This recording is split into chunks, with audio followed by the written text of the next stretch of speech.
ആരികിൽ രചന ലക്ഷ്മി. അവതരണം സാലിം കരുളായി. എന്നതാ പഞ്ചാരയും ചക്കരയും താടിക്ക് കൈയും കൊടുത്ത് നോക്കിയിരിക്കുന്നത്? വീടിന്റെ വാതിലിരുന്ന് പുറത്തേക്ക് നോക്കിയിരിക്കുന്നവരെ നോക്കി ദേവി ചോദിച്ചു. ആർക്ക് അടുത്ത പണി കൊടുക്കണമെന്ന് ആലോചിക്കുമായിരിക്കും. അങ്ങനെ വലുതും ആണെങ്കിൽ എന്നെ തൽക്കാലം അതിൽ നിന്ന് ഒഴിവാക്കണം. ഇപ്പോഴേ പാതി ജീവനേ ഉള്ളൂ.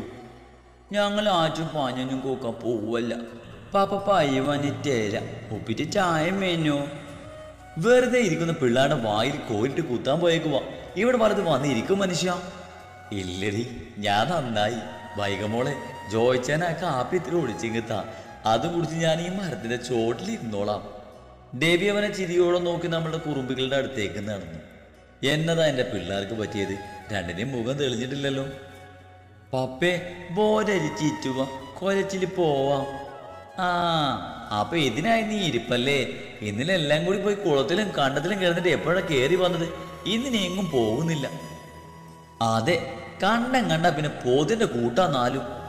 പപ്പേ എന്നാത്തിനാ എന്നെ വിളിക്കുന്നേ? അമ്മയോട് ചോദിച്ചിട്ട് എങ്ങോട്ട് വേണമെന്ന് വെച്ചാ പൊക്കോ. ജെവി മീൻ പിച്ചാൻ പോവാ. കനാലിൽ നീന്തി കളിച്ചാം.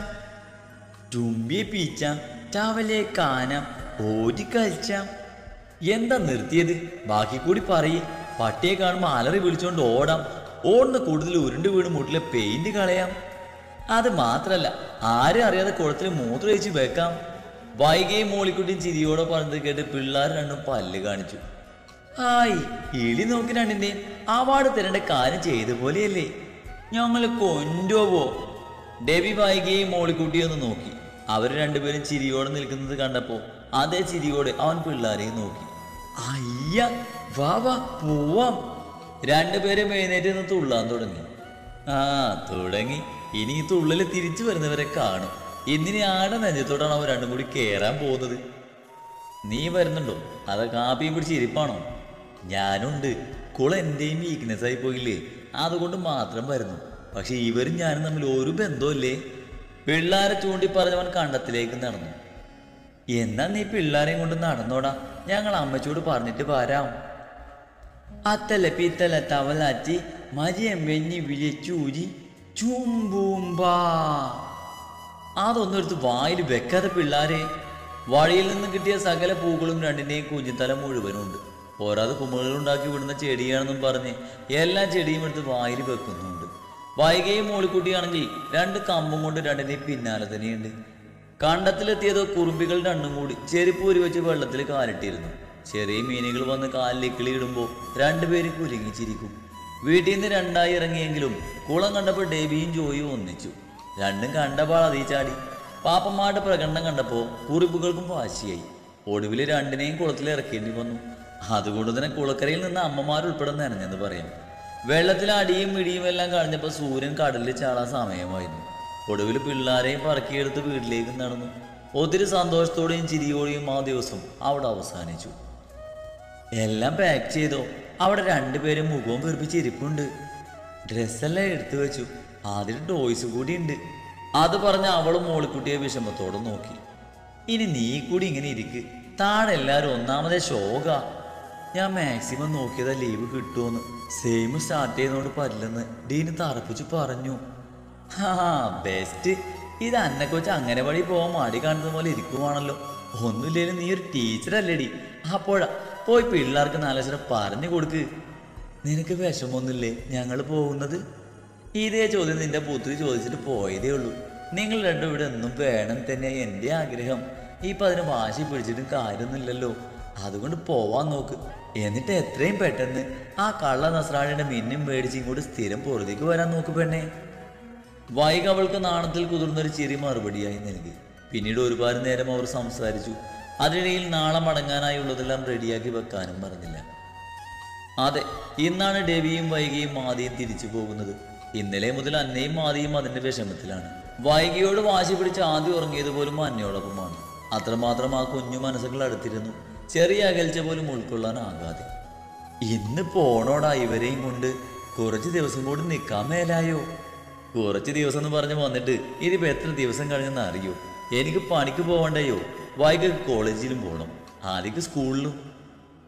എനിക്ക് അന്നക്കൊച്ചിൻ്റെ സ്റ്റൂളിൽ പോയാൽ മായി, ഞാൻ പറഞ്ഞില്ല. എൻ്റെ സ്റ്റൂളിൽ ഒത്തിരി കച്ചേരൻ്റെ ഇരിക്കാൻ, ഞാൻ നോക്കിക്കോല ചാജിമോലെ, ഞങ്ങൾ ഒന്നിച്ച് പോവാ. അതൊന്നും നടക്കില്ല എൻ്റെ കുറുമ്പികളെ. ഇനിയും ആദ്യമോള് വരുമല്ലോ ഇങ്ങോട്ട്. പിന്നെന്താ പ്രശ്നം? കാണണമെന്ന് തോന്നിയാൽ എന്ന് നിങ്ങൾക്ക് വീഡിയോ കോളിൽ വിളിക്കാലോ. ഇല്ല, ഞാൻ വരൂല, എന്നെ പറഞ്ഞെങ്കിൽ എന്നെ പാരേ ജോപ്പാപ്പ. കരഞ്ഞുകൊണ്ട് തൻ്റെ കയ്യിൽ പിടിച്ച് വലിക്കുന്ന കുഞ്ഞിനെ അവൻ വാത്സല്യത്തോടെ എടുത്തു. ആ ഉണ്ടക്ക് അവളിൽ ഉമ്മ വെക്കുമ്പോൾ അന്നോളം അവളുണ്ടാക്കിയ ഓർമ്മകൾ അവൻ്റെ കണ്ണിൽ നീർത്തുള്ളിയായി വിടുന്നു. എന്നാത്തിനാണ് എൻ്റെ കുഞ്ഞ് കരയണേ? നമുക്ക് ഇനിയും വരാലോ ഇവിടെ. അപ്പോഴെല്ലാം കണ്ടത്തിലും കുളത്തിലും എല്ലാം പോണട്ടോ. ഇപ്പം ജോപ്പാപ്പയുടെ പൊന്ന് കരയാതെ പോവാൻ നോക്ക്. ഇല്ല, പോവൂല, എനിക്കവിടെ ഇഷ്ടല്ല, ഇവിടെ ഇഷ്ടം മോളി മാമ. കരഞ്ഞുകൊണ്ട് ജോയിയുടെ കയ്യിൽ നിന്നിറങ്ങി അവൾ മോളിയെ കെട്ടിപ്പിടിച്ചു. അമ്മ ആദ്യമോലെ കൊക്കൂലന് പാരയെ, ഇവിടെ നിന്ന മാരി. ആ പാര മോലി മാമ. എടാ, ആ കൊച്ചിനെങ്ങനെ കരയിക്കാതെ ഇങ്ങനെ കരഞ്ഞോണ്ട് ഇതിനെ കൊണ്ട് പോവാൻ ഞാൻ സമ്മതിക്കൂല. അവര് പോകുന്നതിന് വിഷമം അവരുടെ മുഖത്ത് നല്ലപോലെ അറിയാനുണ്ട്. ആദിയുടെ കണ്ണുകൾ നിറയുന്നത് കാണുമ്പോൾ ഡെന്നിയുടെ വേദന നിറഞ്ഞ മുഖമാണ് ആ അമ്മയുടെ മനസ്സിലേക്ക് വരുന്നത്. ഞാൻ എങ്ങും വരൂല, മോൽമാമ പറഞ്ഞല്ലേ പപ്പയുടെ വീട്ടിലാണ് ഞാൻ നിൽക്കേണ്ടത്. ഈ അല്ലേ പപ്പയുടെ വീട്, ഞാൻ എങ്ങും വരൂല. പിന്നെ ആദ്യം വല്ലാതെ വാശി കാണിച്ചപ്പോൾ അതിനൊപ്പം അന്നയും നിന്നു. ഒരു തരത്തിലും അവരടുക്കുന്നില്ല എന്ന് കണ്ടതും മറ്റുള്ളവരും ധർമ്മസങ്കടത്തിലായി. എല്ലാവരും മാറി മാറി പറഞ്ഞിട്ടും ആദ്യ കരച്ചിലിന്റെ ശക്തി കൂട്ടിയെന്നല്ലാതെ മാറ്റമൊന്നും വന്നില്ല. അന്നയാണെങ്കിൽ ആദ്യം ഇനി എടുത്തുകൊണ്ട് പോകുമോ എന്ന് കരുതി അവളുടെ രണ്ട് കൈയും കൂട്ടിപ്പിടിച്ചിരിപ്പാണ്. ഇനിയിപ്പോൾ എന്നാ ചെയ്യടാ? എനിക്കറിയാൻ പാടില്ല. ദേവി ഒരിക്കൽ കൂടി ആദ്യയോട് സംസാരിക്കാനായി ചെന്നു. പപ്പയുടെ കുറുമ്പിയല്ലേ, എൻ്റെ കുഞ്ഞിന് ഇവിടോട്ട് വരണമെന്ന് തോന്നുമ്പോൾ എല്ലാം പപ്പ കൊണ്ടുവരടാ. ഇപ്പൊ വാ, അവിടെ അപ്പൂപ്പന് കാത്തിരിക്കുവല്ലേ. ഇല്ല, ഞാൻ വരില്ല. കരച്ചിൽ ഏങ്ങലടിയിലേക്കും പിന്നീട് വല്ലാതെ ചുമയിലേക്കും മാറിയതും വായിക ആദ്യം ഓടിച്ചെന്നെടുത്തു. അമ്മയുടെ പൊന്ന് കരയാതെ. ഒരിക്കലും ഇങ്ങനെ വാശി പിടിച്ച് കരഞ്ഞ് വയ്യാതെ വന്നതാ. അന്ന് ഞാൻ ജീവനും കയ്യെ പിടിച്ച് ആ ഹോസ്പിറ്റലിൽ ഇരുന്നത് എനിക്കറിയിച്ചായ. ഡേവി ചെന്ന് ആദ്യം വാങ്ങി തോളിലിട്ട് അങ്ങോട്ടും ഇങ്ങോട്ടും നടന്നു. ഏങ്ങലിരുന്ന് അയഞ്ഞെങ്കിലും ആ കുഞ്ഞു മുഖം മുഴുവൻ തന്നെ ഇവിടുന്ന് കൊണ്ടുപോകുമോ എന്നൊരു പേടി തന്നെയാണ്. അന്നമ്മ ഇനിയും ഇത് കണ്ടു നിൽക്കാനാവില്ലെന്ന് മനസ്സിലായതും എഴുന്നേറ്റ് അകത്തേക്ക് നടന്നു. അപ്പോഴും ഇനി എന്ത് ചെയ്യുന്നൊരു ടെൻഷനായിരുന്നു മറ്റുള്ളവരുടെ ഉള്ളിൽ. ആദ്യ ദേവിയുടെ തോളിൽ നിന്ന് ഇറങ്ങി താഴെ ഇറങ്ങി അന്നയുടെ അപ്പുറത്തായി പോയിരുന്നു. എങ്ങും പോവില്ലെന്ന പോലെ ആ കുഞ്ഞിക്കൈകൾ തമ്മിൽ ബന്ധപ്പെട്ടിരുന്നു. എടാ, ഈ കരയുന്ന കുഞ്ഞിനെ എടുത്ത് പോയാ വൈക പറഞ്ഞ പോലെ വല്ല വയ്യാകിയും വരത്തേ ഉള്ളൂ. പിന്നിപ്പോൾ എന്നതാ ചെയ്യുന്നത്? ആദ്യം മാത്രം ഇവിടെ നിർത്തി പോവാനാണോ നീ പറയുന്നത്? അതിന് ഈ നിൽക്കുന്നവർക്ക് കഴിയും തോന്നുന്നുണ്ടോ? വൈകിയെ ചൂണ്ടി ദേവി ചോദിച്ചതും ജോയിക്കും അതിനുത്തരവില്ലായിരുന്നു. അങ്ങനെ പോയാൽ തന്നെ എത്ര നേരം മാതി കളിച്ച് ചിരിച്ച് നടക്കും. വൈകിയില്ലാതെ അവൾ ഒരു ദിവസം അവിടെ നിൽക്കില്ലെന്ന് എനിക്ക് 100% ഉറപ്പാണ്. നമ്മളപ്പോൾ എന്നതാ ചെയ്യുന്നത്? എനിക്കറിയില്ല. എനിക്കറിയാം. വാതിൽ നിന്നും അമ്മച്ചി അത് പറഞ്ഞതും എല്ലാവരും അവരെ നോക്കി. അമ്മച്ചി നടന്നു വന്ന ആദിയുടെയും അന്നയുടെയും അടുത്തായിരുന്നു. ചേർത്ത് പിടിച്ചിരിക്കുന്ന ആ കുഞ്ഞിക്കൈകളിൽ അവരും കൈ ചേർത്തു. ഈ കുഞ്ഞുങ്ങളെ വിഷമിപ്പിച്ച കർത്താവ് പൊറുക്കില്ലടാ. ഇവർക്ക് പിരിയാൻ പറ്റുന്നില്ലെങ്കിൽ അത് ചെയ്യരുത്. കൊച്ചു കുഞ്ഞുങ്ങളുടെ മനസ്സിലൊരു കറ വീണ അത് കഴുകിക്കളയാൻ എത്ര കഴിഞ്ഞാലും സാധിച്ചെന്ന് വരില്ല. പോവാതിരിക്കാൻ പറ്റില്ലല്ലോ, അതായിപ്പോയില്ല അവസ്ഥ. അമ്മച്ചിക്ക് തോന്നുന്നുണ്ടോ ഇവരുടെ കരച്ചിൽ കണ്ടിട്ട് ഞങ്ങൾക്ക് വിഷമം തോന്നില്ലെന്ന്? എനിക്ക് എല്ലാം അറിയാം. അതുകൊണ്ട് ഞാനൊരു തീരുമാനം പറയുക. പിള്ളേർ അന്നതയിൽ ആഗ്രഹിച്ചിട്ടുണ്ടെങ്കിൽ അത് നടക്കണം. അതുകൊണ്ട് നിങ്ങൾ പോകുമ്പോൾ കൂടെ ഇവരും വരും. ആര്? നീയും മോളിക്കുട്ടിയും കൊച്ചും കൂടി ഇവരുടെ കൂടെ പോവണമെന്ന്. അമ്മച്ചി എന്നതേ ഈ പറയുന്നത്? ഞങ്ങൾ പോയവൻ ഇവിടെ ആരാ ഉള്ളത്? ഞാൻ വർഗീസിനെയാ വിളിച്ചത്. ഇപ്പോൾ എസ്റ്റേറ്റിലെ കാര്യങ്ങളൊക്കെ ഒരുവിധം അവൻ നോക്കിക്കോളും. നീ ഇടയ്ക്കിടയ്ക്ക് വന്ന് നോക്കിയാൽ മതി. ഇവിടുത്തെ കാര്യമാണെങ്കിൽ വർഗീസിന്റെ പെണ്ണും കൊച്ചും വന്ന് എനിക്ക് കൂട്ടിന് നിന്നോളും. നിങ്ങൾ വേളാങ്കണിയിലോട്ട് പോകുമ്പോഴും അവരല്ലേ കൂട്ടിന് വന്ന് നിൽക്കുന്നത്. എന്നാലും അമ്മച്ചി പോരെന്നാലുമില്ല, വേഗം ചെന്ന് പോകാനുള്ളതല്ല എടുത്തു വെക്ക്. ഒന്നും അടിച്ചെങ്കിലും അമ്മച്ചിയുടെ വാശിക്ക് മുമ്പിൽ അവർ തോറ്റുകൊടുത്തു. പക്ഷേ അവിടെ ശരിക്കും വിജയിച്ചത് ആദിയും അന്നയുമായിരുന്നു. അതിന്റെ സന്തോഷം ഉമ്മകളായി ചെറുതായി ചുളിവ് വീണ കവളിൽ അവർ നൽകി. ഡാ ഡേവിയെ, എനിക്ക് എൻ്റെ കൊച്ചുങ്ങളെ പിരിഞ്ഞ് ഒത്തിരി നാളിരിക്കാനൊന്നും പറ്റുകയില്ലേട്ടോ. എത്രയും വേഗം രണ്ടും കൂടി എങ്ങനെയെങ്കിലും ഇങ്ങോട്ട് വരാൻ നോക്കണം. ട്രാൻസ്ഫറോ എന്നതായാലും വേണ്ടില്ല. കൊച്ചെ, നിന്നോട് കൂടിയാ. ഇവിടെയും കോളേജൊക്കെ ഉണ്ട്. നീ അച്ഛനെയും കൂട്ടി ഇങ്ങോട്ട് വരാൻ നോക്ക്. ഈ വയസ്സാം കാലത്ത് എനിക്ക് നിങ്ങളെ പിരിഞ്ഞിരിക്കാൻ വയ്യ. അവിടെ നിന്ന് യാത്ര പറഞ്ഞിറങ്ങുമ്പോൾ എല്ലാവരിലും വേദന നിറഞ്ഞു. അമ്മച്ചി കൂടി ഞങ്ങളുടെ കൂടെ വന്നൂടെ? അങ്ങനെ വന്ന എൻ്റെ കെട്ടിന് ഇവിടെ ഒറ്റക്കായി പോയില്ലേടാ. എത്രയും വേഗം എല്ലാം തിരിച്ചിങ്ങ് വന്നേക്കണം. എനിക്ക് എൻ്റെ 4 മക്കളെയും കൊച്ചുമക്കളെയും കാണാതിരിക്കാൻ വയ്യ. അവരെ ചേർത്ത് നിർത്തി പറയുമ്പോൾ മനസ്സ് നിറഞ്ഞൊരു ചിരി അവരാ അമ്മക്ക് പകരം നൽകി. രണ്ടിൻ്റെയും മുഖം കണ്ടില്ലേ? കരഞ്ഞ് കരഞ്ഞ് എല്ലാം കൂടി ചുമന്ന് കിടക്കുന്നത് നോക്ക്. അത് ആദ്യമോല് പോയിന് പഞ്ഞോണ്ടല്ലേ, ഇപ്പൊ ഞാൻ വഞ്ഞോണ്ട് കരച്ചില് മാറി.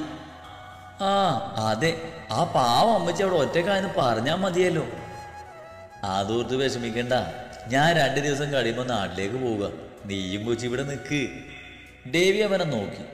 എത്രയൊക്കെ ധൈര്യം കാണിച്ചാലും ഇപ്പം നമ്മൾ ഇങ്ങോട്ട് പറഞ്ഞു വിട്ട ആൾക്ക് 2 ദിവസത്തേക്ക് കൂടുതലൊന്നും അങ്ങനെ നിൽക്കാൻ നോക്കുകയില്ല.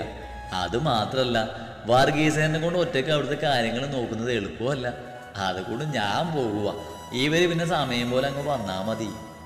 എടാ അത് ഒരെന്നാലും ഇല്ല, ഇവിടുന്ന് ഒത്തിരി ദൂരമുണ്ട് ഫ്ലാറ്റിലേക്ക്. ഇനി 1 മണിക്കൂർ കൂടി. ഫ്ലാറ്റിലേക്ക് എത്തിയത് മാതിയായിരുന്നു. പിന്നെ ലീഡർ അന്നയുടെ കൈയും പിടിച്ച് അവിടെയെല്ലാം ഓരോന്നായി കാണിക്കാൻ തുടങ്ങി ആശാട്ടി. എൻ്റെ കുഞ്ഞ്, ആദ്യം നമുക്ക് ഫ്ലാറ്റിനകത്തേക്കൊന്ന് കയറാം. അന്നെ കൊച്ചിനെ പറ്റിയൊന്നും അറിയില്ലല്ലോ അമ്മേ. അയല്ല ഞാൻ കാണിച്ചു. ഇവരെ കോയിലൊന്നും ഇല്ല ആജിമോലെ. അവിയത്തെ പോലെ കോയിലൊന്നുമില്ല. പിന്നെ സ്വിമ്മിംഗ് പൂലുണ്ട്. രവി എന്നെ കൊണ്ടുപോവോ? നമുക്ക് വൈകിട്ട് പോവാം. ഫ്ലാറ്റ് എത്തിയപ്പോൾ നിനക്ക് പിന്നെയും ദേവിയായിട്ട് കാന്താരി. അയ്യോ ഷോരി പാപ്പേ, ഞാൻ കുലുക്കിയില്ലേ. ആ ഉവ്വ, 2 ശ്രദ്ധിച്ച് നടക്കാൻ നോക്കും. ഇങ്ങനെ തെറിച്ച് നടന്നാലേ വല്ലതും നിന്ന് വീഴത്തേ ഉള്ളൂ. വിഞ്ചനല്ലേ കോയി വിച്ചനൻ്റാ. അവരുടെ ഫ്ലാറ്റിലെത്തിയത് മാതി പഴയതുപോലെ തന്നെ കഥകിട്ട് കൊട്ടാൻ തുടങ്ങി. വിശ്വനാഥൻ അല്ല വാവേ, വിശ്വനാഥൻ. എത്ര വട്ടം ഞാനിത് പറഞ്ഞു. അതും പറഞ്ഞാണ് വിശ്വൻ കഥക് തുറന്നത്. പ്രതീക്ഷിച്ചവർക്ക് പുറമെ മറ്റുള്ളവരെ കൂടി കണ്ടതും അയാളൊന്ന് ഞെട്ടി. ഇവര് വരുന്ന കാര്യം പറഞ്ഞില്ലല്ലോ. വാ കേറിയിരിക്ക്. ഒന്നും പറയണ്ട അങ്കളെ. ഈ 2 കൂടി അവിടെ കരച്ചിലും നിലവിളിയായിരുന്നു. 2 പിരിയാൻ വയ്യ. ഒടുവിൽ അമ്മച്ചി ഞങ്ങളെ കൂടി ഇങ്ങോട്ട് പാർസൽ ചെയ്തു. അപ്പൊ അന്നം ഒറ്റയ്ക്ക് നാട്ടിൽ നിൽക്കുവോ? എന്നാ പിന്നെ നിങ്ങൾക്ക് ഇങ്ങോട്ട് കൊണ്ടുവരായിരുന്നില്ലേ? അവിടം വിട്ട അമ്മച്ചി എങ്ങോട്ടും വരില്ല.